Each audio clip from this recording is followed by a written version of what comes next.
para contarlo. He escuchado muchas teóricas explicaciones del éxito de Facebook, pero la única que me ha convencido es la que lo define como un ansiolítico digital. Lo que viene a decir que nos tomamos una pastilla de la felicidad cada vez que entramos y contamos nuestras cosas y recibimos el retorno siempre positivo de nuestra tribu.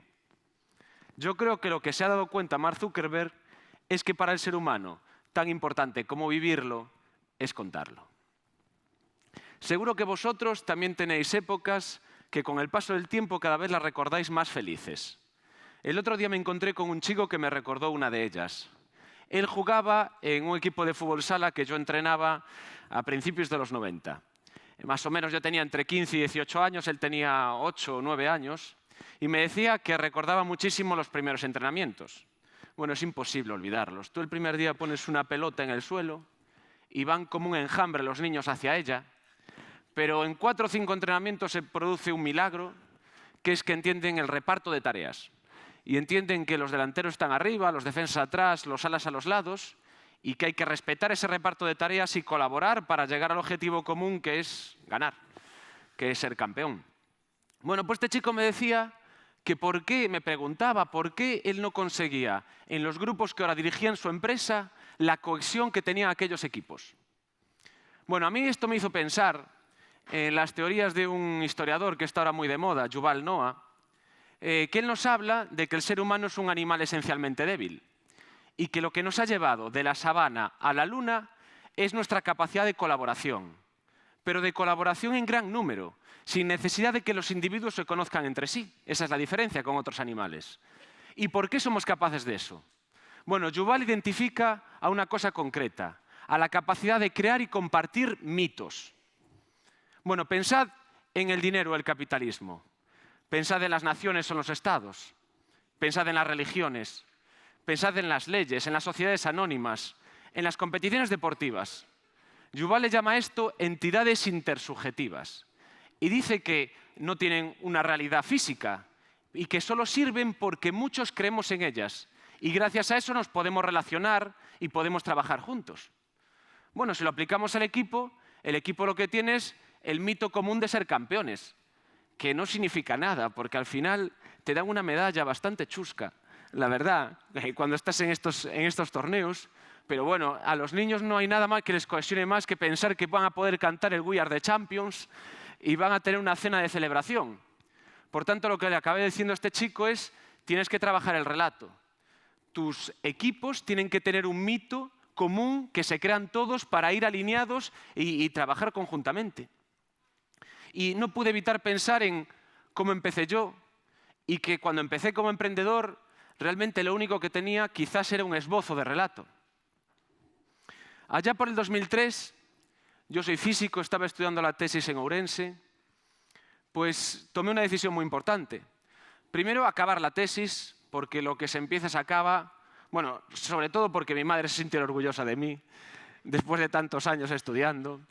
Pero decidí dejar la universidad y montar una empresa de comunicación e internet que se llamó Galinus en Costa da Morte, en Corcubión.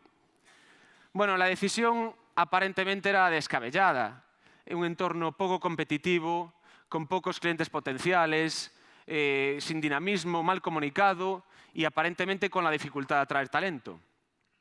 Pero, ¿por qué tomé esta decisión? Bueno, como todas las decisiones importantes, por amor. Primero porque mi mujer ahora, en aquel momento mi novia, encontró trabajo en Costa da Morte y yo empecé a visitar el sitio y también me enamoré de la idea de montar una empresa de tecnología a 13 kilómetros del fin de la Tierra, que es donde está Fisterra. Y sinceramente creo que, a pesar de la inexperiencia, de la juventud, del desconocimiento de lo que era una empresa y incluso del sector, esta idea ayudó a que en el 2011 llegáramos a ser 8 personas. 8 personas que ninguna era de Corcubión, que se habían ido a vivir allí conjuntamente y compartíamos el mito de que éramos una empresa diferente. Éramos diferentes o nos creíamos diferentes por el entorno y por nuestra relación con el entorno. Aunque ninguno éramos de allí, nos gustaba mucho la Costa da Morte. De hecho, hay un diario digital que pasa en la costa que sigue existiendo, que lo fundamos nosotros.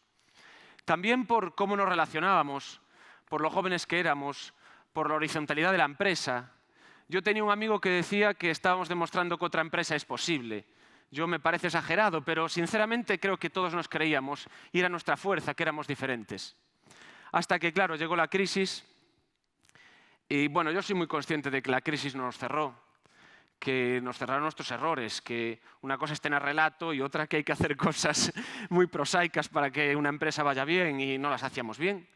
Por ejemplo, la gestión de cobros. De hecho, yo al principio, cuando monté la empresa, creía que cuando uno metía una factura directamente se cobraba, no había que hacer nada.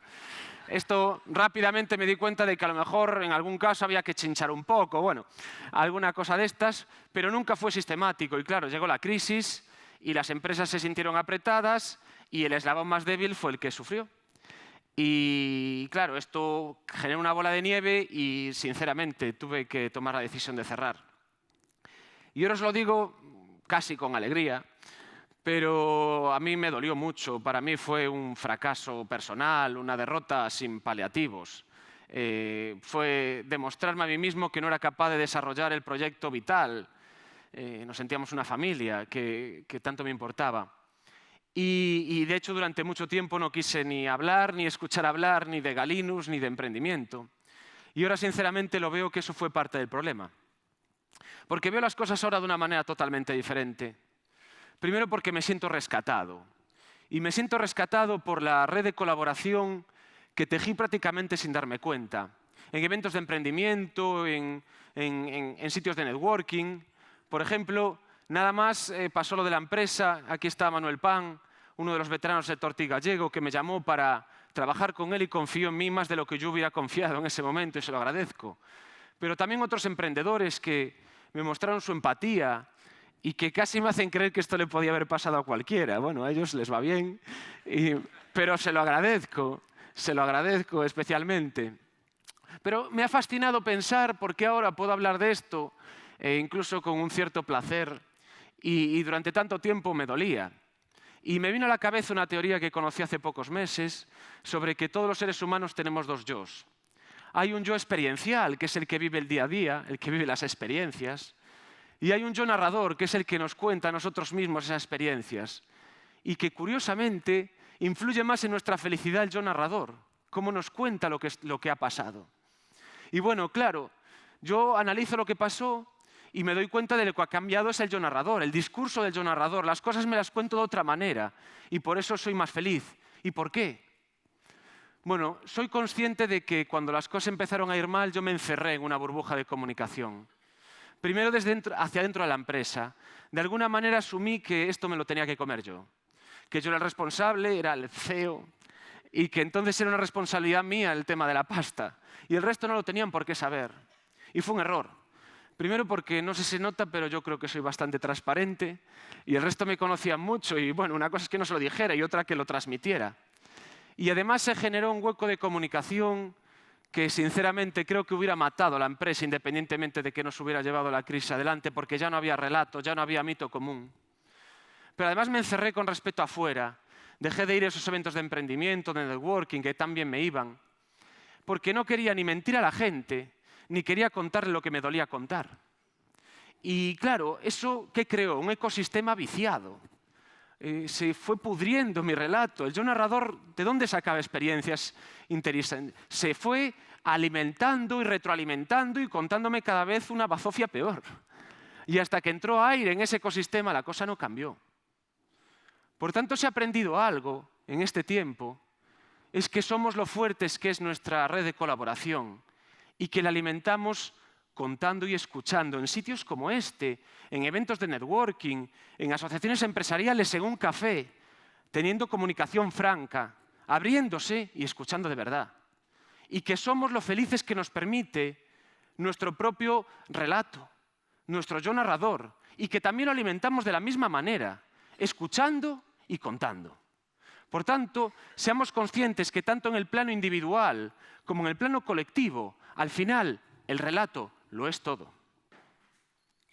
Hay una anécdota del cine clásico que siempre me ha fascinado, que además tiene lugar aquí en España. En los años 50, la bellísima y extraordinaria actriz Ava Gardner vivió un tiempo en España y parece que le gustaron mucho los toreros. Bueno, pues el primer día que yació con uno de ellos, con Luis Miguel Dominguín, pues parece que al acabar el acto, Luis Miguel procedió a vestirse y a enfilar. Cuando Ava le preguntó, ¿a dónde vas? Y él le dijo, a contarlo. Porque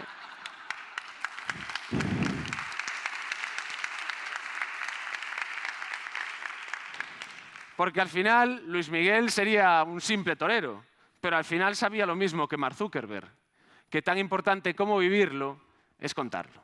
Muchas gracias.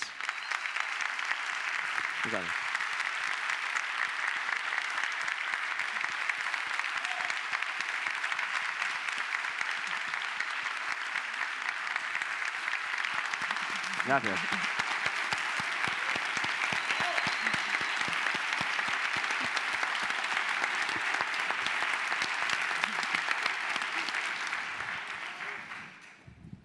Pues sí que lo tiene complicado el jurado, sí que lo tiene complicado.